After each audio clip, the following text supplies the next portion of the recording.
Hi, I'm Mary Wing Soares, and this is Transparency in Government. Today I have with me Scott Laliberte, our Superintendent of Schools. Thanks for coming. Thanks for having me. It's finally seems like it's turned the corner as far as the weather is concerned. We might finally see some warmer weather. I know it's 85 degrees as I came in. You can see I went without a tie. It was such a hot day outside. Right. Yeah. Well, It came on quick though. yes, it did. I mean, overnight. Yeah. Really. For sure. And that's what you got to love about New Hampshire. That's Right. what's going to happen. I mean, Yeah. who knows what next week will bring? We might have Right. snow again. Who knows? What was the old saying? If you don't like the weather in New England, wait a minute. Yeah, Yeah. no kidding. Yeah. No kidding. Yep. So, we haven't seen each other for about 6 weeks for this due to our crazy schedules and everything. Sure. So lots has happened. I know that we have plans to have portables at Moose Hill, Yes. and that will be for the next school year, but in the meantime we had a trailer for space. Right. But now, what's happening as far as that's concerned? Well, we have an office trailer that we put in down there as an emergency stopgap for space needs. That's going to go away as soon as the students are done this year. That'll be removed. Where we are right now, actually over the April vacation week, we went in and our building and grounds crew worked with a paving company, and they actually paved a rectangular space that will serve as the foundation. So if people for know those Moose Hill, portables. where are the portables going to be? Are they on the left of the playground, or? If you're looking at the front entrance, they're on the left-hand side of the building, Okay. towards the rear of the building. So are they taking up some of the parking lot that was there? They will, for the most part, it's lawn space, but they're actually going to extend out, if memory serves me correctly, is about 6 feet into the parking lot. And so that we will have about 8 spaces that are displaced. Okay. But we actually do have part of the parking lot, I don't know if you've ever seen it, but in the back that is not marked. Okay. So those spaces will be moved, in essence, to the back part of the parking lot. So, and there was a young man that I knew who created a book walk into the parking lot, not in the okay. parking lot, into the playground. That's not going to be moved, is it? Do you know? No, it's No? not. Okay. No, it's on the near side of that. Good. Yeah, I know what you're talking about. Good. I'm Yep. glad, because Yep. that's special to my heart. I don't think you're alone there. I don't think you're alone. So speaking of space, I mean, the reason we have to have the portables is because Moose Hill's got more students coming into a special education program. Right. Not necessarily a kindergarten, but a special education program. Right. And Right. so that causes a situation that means, Yep. We have, as you know, we talk every year about the cost avoidance of having special education programs here in our district, instead of having, that would be very young learners on buses and traveling great distances. So we're very proud of the fact that we can offer these students opportunities right in our in-house programs. That said, though, it requires space, and that's part of what we're working on right now with our facilities needs committee, that's taking a look specifically right now at Moose Hill and the elementary schools. But it's our hope that this method of studying space needs and stuff becomes part of the protocol for our district going forward. In essence, what we're going to do is we're going to focus our attention on the functional capacity okay, of the building. There are a lot of times when people say the capacity of the building is, for example, 200 people. And most of the time when we talk about that, what we're talking about is a number that's derived from safety standards.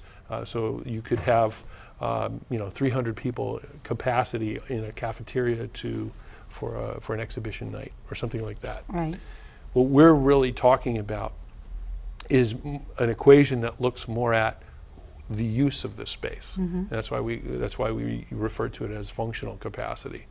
So, for example, one that I always use is art room, right? If you have an art room in an elementary school, you actually don't calculate in the physical capacity of that room into the functional capacity of the building, because that room is used by all students. right, During the course of the day, different classes go in there. So in that kind of an instance, you wouldn't include it if you were calculating the functional capacity. If you were to say, you know, and I don't want to do this, but if you said, okay, that art room then needs to be converted to a regular classroom, you would increase the functional capacity by, say, 20, because you would change the programmatic focus of that room. So that's really what we're going to do with Moose Hill, is we're going to take a look at the different rooms and the programs contained within those rooms and the numbers of students who are served by those programs.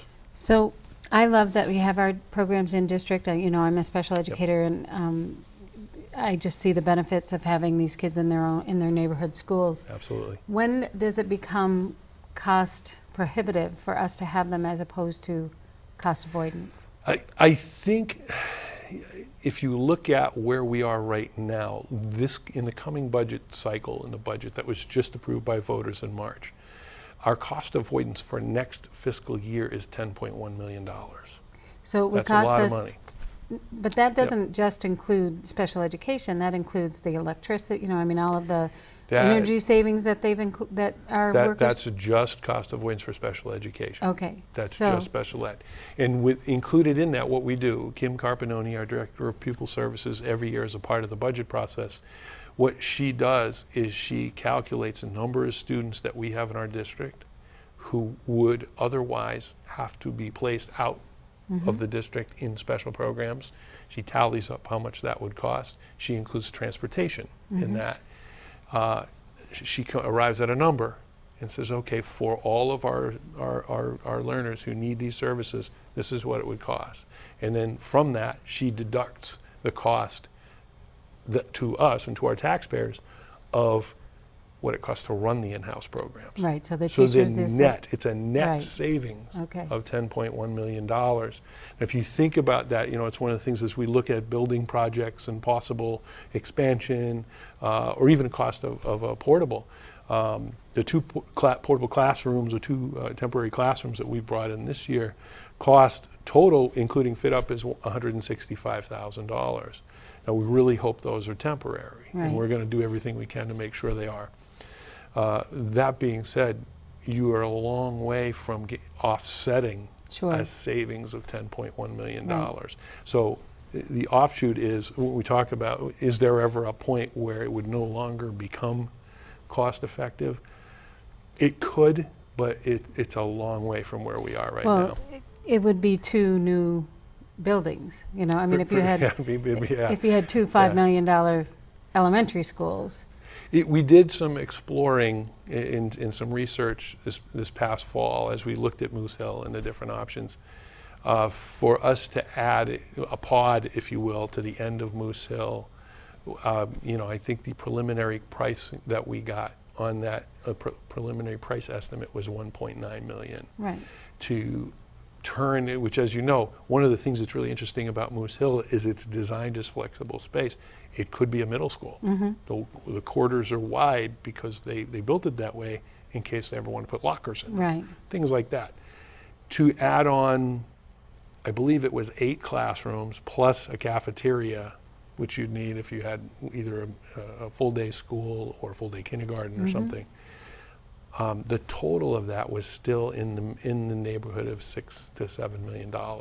It's still significantly less than what we avoid in cost for our special education programs for a year. So it definitely does make it sense for us to continue to have those programs in our district. It really does. It makes sense for us as far as a fiscal responsibility to the taxpayers, but it also makes sense, as you and I both know, as far as serving our students, the students of Londonderry, because you know, there are other circumstances where students, very, very young students, spend a long time each day on a bus, and particularly if a student is trying to overcome significant learning challenges, and you know, to say to them, okay, not only do you need to go to another town, but now you have to sit on a bus for a half hour, 45 minutes, an hour.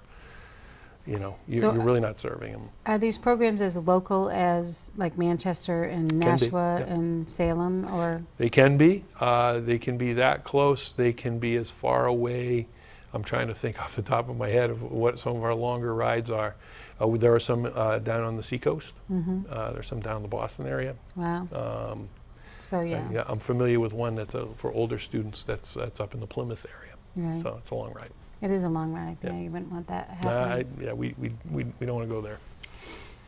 So another, thing that comes up every single time I ask people, what should I talk to the superintendent about, is, distance learning. Yes. So, Yes. and of course with distance learning, there is a need for technology, there's a need for training, there's a need for so many different things. Right, right.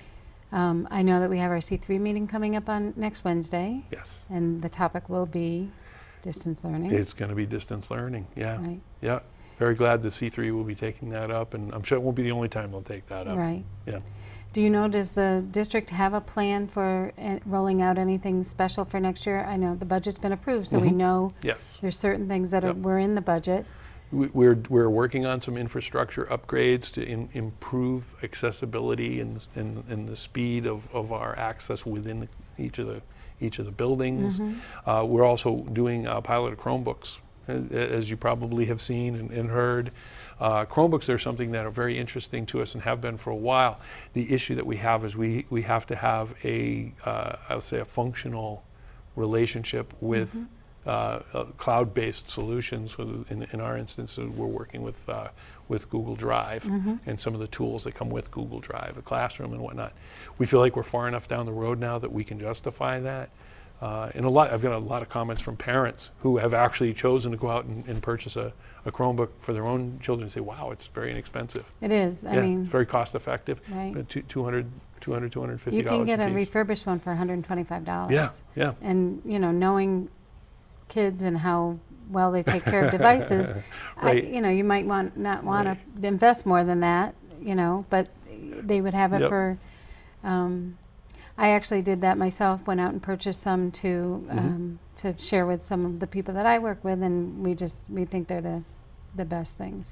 They're a great tool, a great solution. What we're doing a better job, I think, right now at, and we need to get even better at it, is really focusing on the tool. They are a content generation tool, a web access tool, which is what we use technology for most often in the classroom. So it doesn't really make sense for us to go out and buy a full-fledged laptop Right. that might have, for example, a video card or something like that, unless you're looking at a course that focuses. And I know Carolyn Roy does some amazing things Right. with video production and that kind of thing. She might need that. But so we're trying to get people to focus on the function that they're trying to achieve. But you don't need 1,000 of those. No, you You don't. might need 30. You might need a class set, and that's it. Yeah, that's where we feel we can advance the work that we're doing in technology and also be more fiscally responsible at the same time. Do you think there'll ever come a time when the district might offer parents a rent-to-own type thing? That's come up. Yeah, I mean, that's come up. we certainly have purchasing power compared to an Right, individual, right, yeah. and Yeah. might be able to get bulk discounts or something. One of the things that we would like to do, and I had kind of set with our IT staff, I had set 3 years as a goal window for this. We would love to be at a point where the district has what we would call a learning management system, which for people at home would be very similar to what they would see in a college environment, where you have one single login and a desktop, and you go in and all the tools that you need are there. We're not there yet. We're actually getting closer to that, but we're not there yet.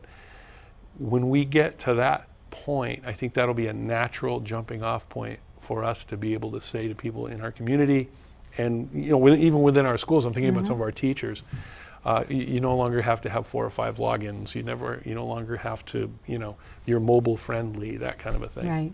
I think when we get to that point, that would be a natural time for us to have that discussion. Do we want to offer those, whether it's a bulk purchase or that sort of thing?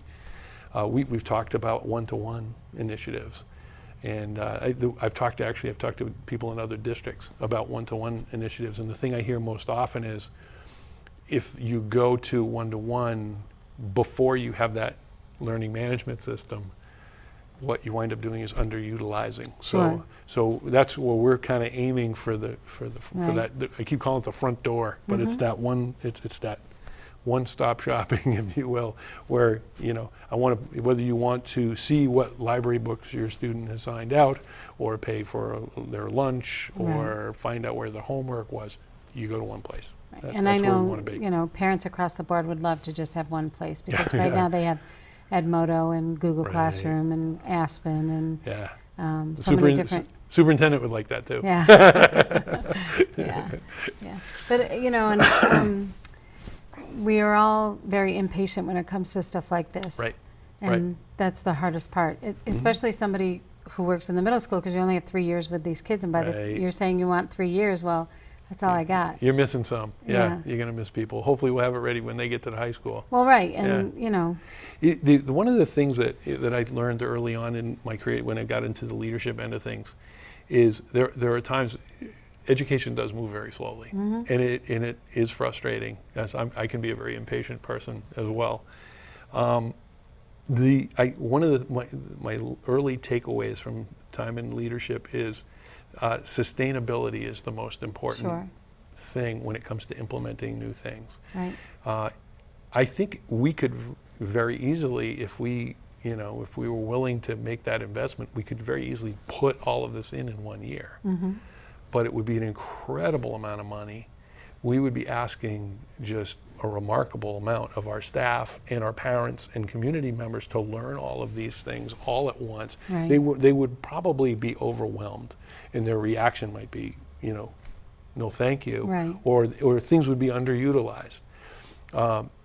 Where this becomes a real part of, it becomes a tool that we actually use and is a part of the fabric of our school system, is when we do it slow and steady. Sure. We send that message to people that we're committed to being responsible as far as our use of district funds, but also responsible in our use of the tools that we've been given. Right. And I think it's one of the things I learned working with Nate and thinking about a person who worked here for 17 years. Sometimes in my world, in the district superintendent, principal world, you'll have people who come in and I'm just going to build up my resume, right? I want to do 8 really cool things in 2 or 3 years, and then I'm move on on. somewhere else. Yeah. If you watch Nate and you look at the body of his work, and look at some of the things he did, he was able to create sustainability. He was able to do stuff that stayed and Right. hung around.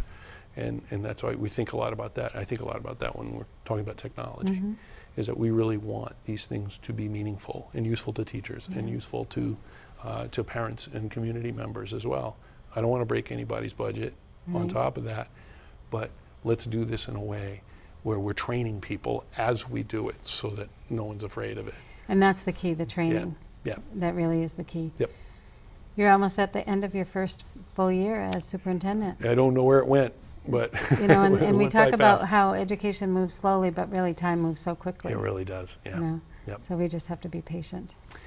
It's yeah. I was just thinking that the other day when I had to turn the calendar in my office over to May, and I thought, wow, I know. where'd that go? Yeah, really. Yeah. Although we've got, 50,000 extra days in June, so we'll still be here. It'll drag on a little. It will. Yeah. It will. Yeah. So the district offers some really innovative summer offerings for kids who want to come back and not Right. necessarily have it's always going to be educational, but it's kind of Right. fun. It's kind of a different, there's no standard test that you have to take at the end of Right. it. You can just learn by doing. Yeah. Yeah. So I'm looking forward to seeing some of those. There's summer enrichment. I know they're working on that right now. Some of them have already started to book up. Details are available on the district website. We do run a lot through the district, but we also have a lot of different camps and outside activities. There's a lot of opportunities for students to stay busy. And That's right. that's the enrichment piece is always kind of the fun piece. It is. You can focus on something. I was talking to John Bolio the other day, who John and Lydia Campos from the high school run a media program in the summer, and I've gone over and visited. Last summer they were doing movie trailers, Oh, fun. and No, the kids actually, were just bubbling. Yeah. I mean, they were so excited. I Yeah. went to a movie festival actually, and one of the movie trailers was in it, and it was Yeah. very effective. It was, about rape awareness, and I mean, they talk about some heady things. They do. You know, Yeah. I've seen alcohol awareness and drug awareness, and Yep. smart driving. Yeah. You know, I'm very impressed, and of course it's that level. It's the high school level, so it's appropriate. That's right. But right. and at the middle school level, they do their own thing, and it's Might be a little different. might be a little different. And, right? John Actually, it was and Lydia work with cyberbullying and Yeah. Yep. being smart on your cell phones and that type of thing that the kids were doing. Right. Which, having a child, they're not children, young adults make these videos.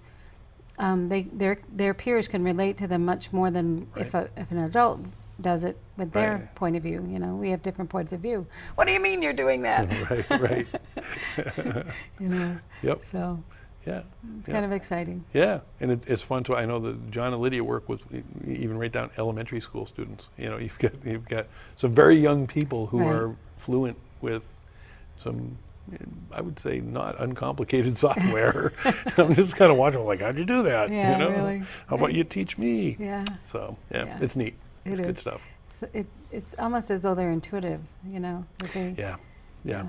Yep. This generation for sure. Yeah. So you're almost moving. Getting ready to move. Yep. Have you come Having up with any ideas of what's going to happen with the building? I mean, I know we're keeping that Right. building.